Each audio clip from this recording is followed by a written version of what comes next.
My state is becoming union pilled. Yes. Kentucky Amazon workers are starting to organize a union. This is fucking based. I actually think that our generation is starting to, and Gen Z, obviously, as they become adults, are actually substantively different than Gen X and baby boomers in that we're trying to revive the labor union movement.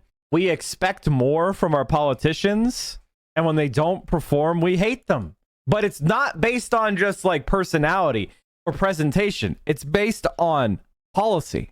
Pretty based. If you give a lawyer attention, he will ask for more. So true. Okay.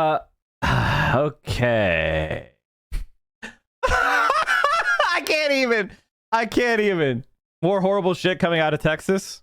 The Attorney General of Texas, Ken Paxton, said that the Supreme Court should overturn Lawrence v. Texas, which struck down laws that banned LGBTQ people from having sex. If this happened, 16 states would have laws banning sodomy that would immediately go into effect. Would you, as Attorney General, be comfortable defending a law that once again outlawed sodomy, that questioned Lawrence again, or Griswold, or gay marriage, that came from the state legislature to put to the test what Justice Thomas said? Yeah, I mean, there's all kinds of issues here, but certainly the Supreme Court has stepped into issues that I don't think there was any constitutional provision dealing with. They were legislative issues, and this is one of those issues, and there may be more.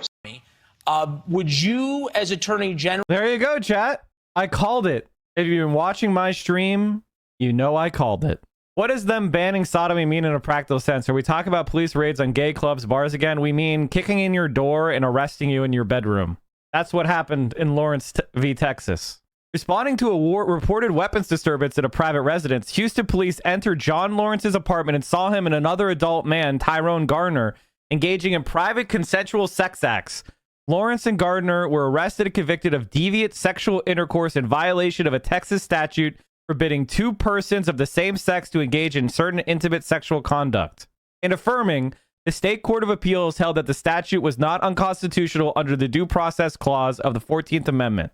The criminal convictions of John Lawrence and Tyrone Gardner under the Texas homosexual conduct law, which criminalizes sexual intimacy by same-sex couples, but not identical behavior by different sex couples, violate the 14th Amendment guarantee of equal protection of laws. Do their criminal convictions for adult consensual sexual intimacy in the home violate their vital interests in liberty and privacy protected by the Due Process Clause of the 14th Amendment, which is what was used to codify Roe, to support Roe. So in other words, 3 judges, Scalia, Rehnquist, and Thomas, thought that you should be able to be convicted criminally for being gay. This isn't gay rights. This is fundamental existence as a gay person. So that is kicking in your door at your home. That's what they want to overturn. That's what they're talking about. Abortion for lethal fetal abnormalities is now illegal in Ohio. I'm a high-risk obstetrician here. I diagnose birth defects, so some point soon I may look at someone in the eyes and say that they, against their will carry to term, undergo delivery, and then have their child die. This is by David N. Hackney, who is a maternal fetal medicine OBGYN. I'm in Texas till the end of July visiting friends, but today Denton City Council is going to be voting on to decriminalize abortion. There's a rally at 6 p.m. Central Time that DSA Denton posted about. Nice. Everybody, if you're in that area, go hang out. Media is pushing Hillary.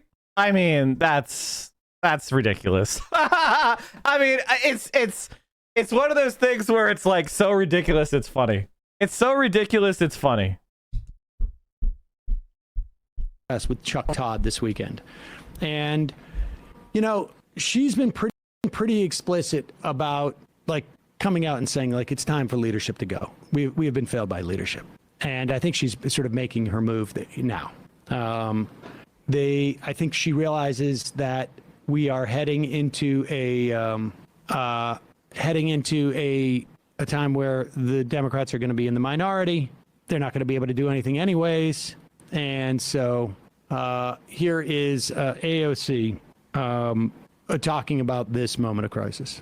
But I know most of what may change things is going to have to be done at a ballot box. But what would you like to see the Biden administration do between now and November? I think what we need to do is show the American people that when they give the Democratic Party power and when they actually do vote for us, that we will be using and we are willing to use the power that they do give us in order to merit increased expansions in our majority. So in terms of what I think the president's administration should be able to do, we have many ideas. We have some ideas coming from Senator Warren, signed a letter along with 25 other Democratic senators asking President Biden to explore opening healthcare clinics on federal lands in red states in order to help people access the health care and abortion services that they need. We also must, and President Biden did indicate that he was going to start looking into expanding abortion access via the pill, as well as educational efforts henceforth. But also what I believe that the president and the Democratic Party needs to come to terms with is that this is not just a crisis of Roe. This is a crisis of our democracy. The Supreme Court has dramatically overreached its authority. We had two conservative senators in the United States Senate, Senator Manchin and Senator Collins, come out with a very explosive allegation that several Supreme Court justices misled them during their confirmation hearings and in the lead up to their confirmation. This is a crisis of legitimacy. We have a Supreme Court justice whose wife participated in January 6th and who used his seat to vote against providing documents that potentially led to evidence of such to investigators in Congress. This is a crisis of legitimacy, and President Biden must address that. I love how impatient Chuck Todd's getting. Like, you're right. No, I know the whole part about how the Supreme Court justice was actually literally voting on whether investigators will get information on his wife's activities. You're going to wake up the old people if you keep talking like that. I get that. I know, but let's talk about. Yeah, I know. Yeah, we got to talk about the horse race. God forbid you talk about an actual scandal. Let's talk about the horse race. I think Chuck Todd is the ultimate totem of mediocrity, and he represents everything wrong with the United States in the journalism and TV media and everything that makes us suck as a fucking country is all concentrated in one mediocre dummy. Let's talk about something completely irrelevant. I mean, she's putting pressure on the Biden administration to do what they can do. She is calling Manchin and Collins conservatives. I know these are tiny little things, folks, but very important. Imagine if yes, he's my colleague. He is a Democrat. He's also conservative. And, I don't know. I mean, I would imagine like the line of protesters with Susan Collins should be like 30 foot deep wherever she goes. Like you shouldn't be able to even get close to her because she's surrounded by so many protesters. But I mean, both of those senators came out and said that they lied to me. And they lied in the confirmation hearings. And let's be clear, of course they did. How do you go from Roe v. Wade as precedent to overturning it within 15 months? Not even. You're a lying sack of shit. That's how. 2 years, crazy. It is I'm down to propagate the "they lied to me" thing, but it is weird that at the moment everyone was saying, "Oh, these folks are lying to you," and you're just going to accept that lie, yes or no? And yes, I'm going to accept that lie. There needs to be more Democrats who speak out like she does. That's why they hate her. That's why they hate her. That's why they hate John Fetterman. That's why they hate her. Why do you think John Fetterman, an extremely popular statewide official in Pennsylvania, had 3 people primary him when he ran for Senate? You had basically a statewide official attorney general, but he was a lib machine politician. He was fucking coronated. Meanwhile, DC spent millions and giving up by the way, Connor Lamb was in a swing seat. So giving up an incumbent congressperson in a swing seat to run against John Fetterman, who was always the big favorite, always had the money, always had the volunteers, always had the support of the voters, and yet he had 3 fucking primaries. Why do you think that is? Because he said plainly on the issues what he believes. That's why they hate him. Because if AOC and Fetterman win, other Democrats have to do something besides absorbing your money and doing insider trading. And take this opportunity to leverage this instead of letting it just sort of sink back into the abyss. Fucking useless, man. Hey, chat. Mike was right again. This is gonna be a daily feature, I guess. Mike was right again. I've been saying this for a couple weeks now, couple months now, that the best way to fight inflation is to lifting all sanctions on Venezuela and Iran would smash oil prices lower. Now, it's not because I'm some sort of genius here. I just see problem, not enough oil supply. What countries have oil? Iran, Venezuela. Why don't we buy their oil? Oh, we have sanctions. Why do we have sanctions? Sanctions stupid. It's not exactly a 1,000 IQ move, but calling for competent geopolitics is too much to ask from an American leader. So I've now found common ground. I now have found common ground with Macron. Macron, the international community should explore all options to alleviate a Russian squeeze of energy supplies that has spiked prices, including talks with producing nations like Iran and Venezuela, a French presidency official said on Monday. Well, duh. But yet, I saw almost no other commentators on the left, center, right in America making this very obvious point. Perhaps, I don't know, they're stupid and they just repeat what they read on their Twitter feed? Well, we'll see if this actually happens. Something else really interesting happened is that Macron went and confronted Biden in front of reporters. Let me see if I could find this. Oh, here it is. Increasing the production so I got him, he told me two things. One, I'm at the maximum what he claimed, and this is my prepaid commitment. Second, he told me, according to us, the Saudis can increase a little bit, but 150 or a little bit more, and they don't have huge capacities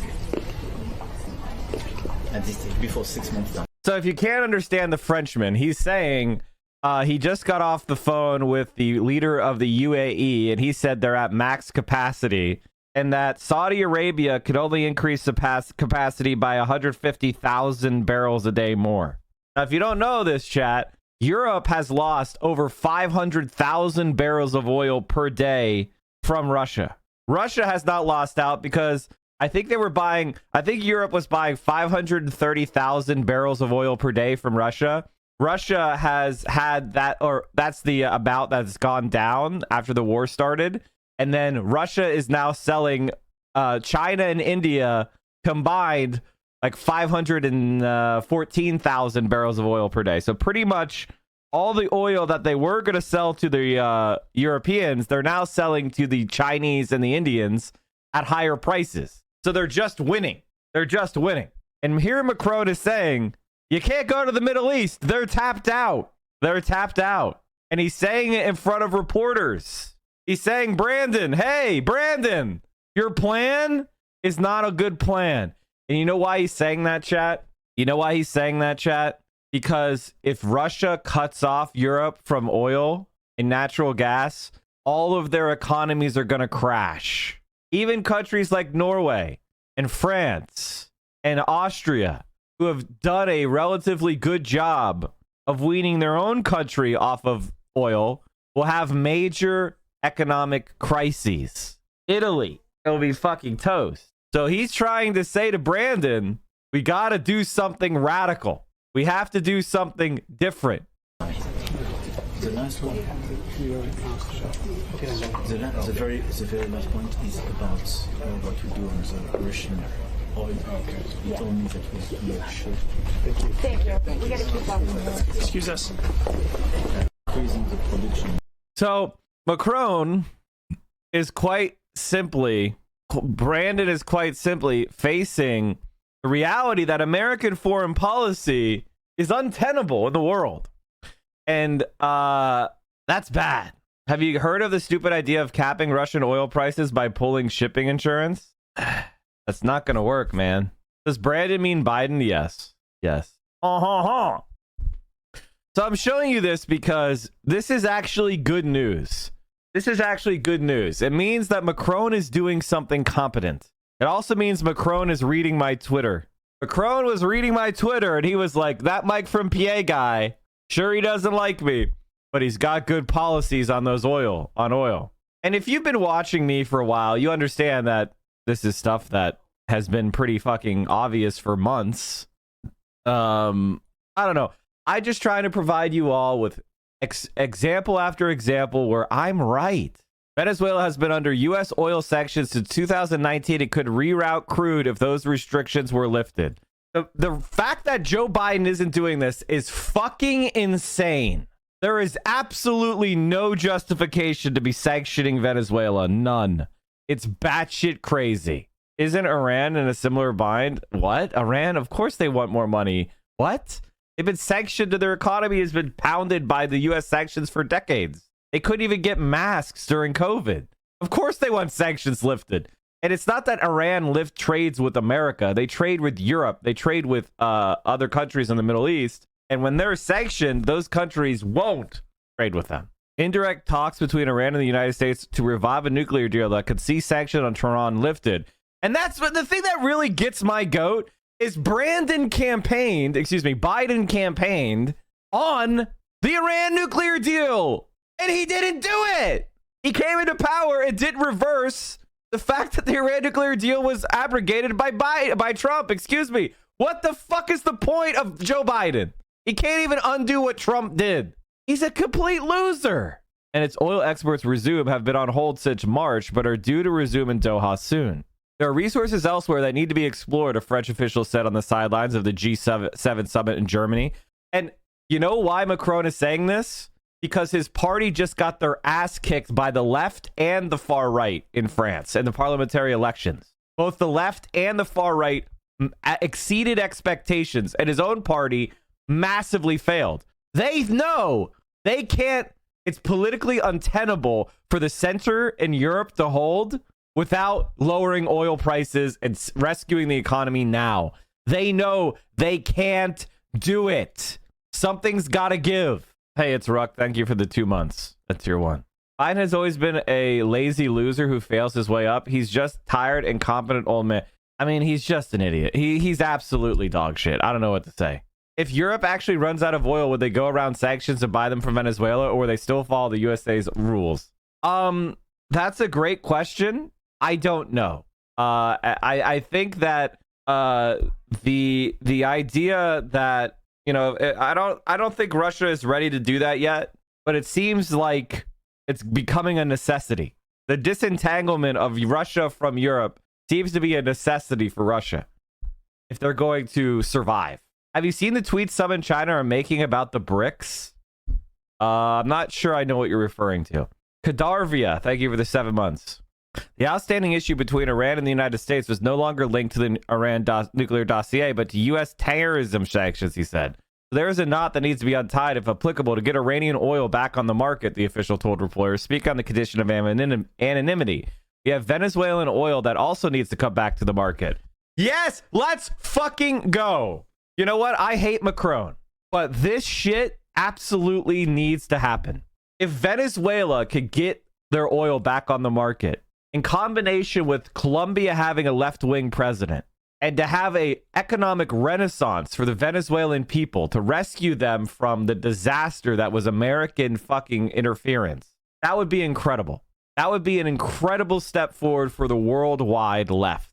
I think if justices drop dead tomorrow, Biden would fumble appointment. I mean, I think you're obviously right. But who knows? A second official said all options need to be explored given the stakes, including those involving Iran and Venezuela. Honestly, I would have done this day one when Russia invaded Ukraine. I would have called up Venezuela. I would have called up Iran. And I would say, we need to have a new relations. If Russia's the big bad, it's time for us to stop fucking around with all our little CIA covert operations. You know, some backbencher, third sub-director, deputy sub-director of operations cooked up so that he could get a job with, Exxon or some Bolivian privatization guru trying to steal their lithium. That guy's just going to have to miss out on his bonus. All right? He tried, he failed. It's time to put those guys back into the drawer. And this is why you'd get the heart attack gun. Oh, 100%. 100%. The first official call, I mean, I think that any leftist president should abolish the CIA. They should abolish the CIA. On a positive note, I got a job working in maintenance in the sewer district out here in California. I will literally be a sewer socialist, cowabunga comrade. Well, that is an incredibly noble job, and that's a lot of fucking work. Thanks for doing that, man. And hopefully you know, typically those guys make a decent chunk of change, so congrats on that. The first official called for a temporary increase in production from oil-producing nations and said there would be an effort to try and convince them to do so. France wants a planned mechanism to cap the price of oil to be as broad as possible and not be limited to Russian output, which the official said could lack efficiency given supply and demand dynamics. We want to consolidate the position of buyers so that we can be in a better position facing Russia. So we need to diversify supplies and have an outreach to producing countries. We want producing countries to produce more temporarily to get over the peak of the crisis. The official said the outreach would start with U.S. President Joe Biden's trip to the oil-producing Gulf. And basically what Macron said today was that Biden, even if Biden's trip to Saudi Arabia goes well, that's not going to be enough oil. Fijian, thank you for the 14 months. I had a call with MBZ, Macron was telling Biden after interrupting a conversation between the U.S. leader and his national security advisor, Jake Sullivan. He told me two things. I'm at a maximum production capacity. This is what he claims. And then he said the Saudis could increase by 150,000 barrels per day. Maybe a little bit more, but they don't have huge capacities before 6 months' time, Macron said, before he asked to continue discussions indoors away from the cameras. This is huge. This is huge. Imagine having to suck Saudi Arabian ding dong instead of forming long-term working relationships with third world nations. Incredible yeah, he's a dumb fuck. Are you watching the stream unsubbed? You're making income inequality worse. You are doing anti-praxis. We are the only Twitch stream that will not accept scam advertisers, and I will never fuck you over by selling you crap.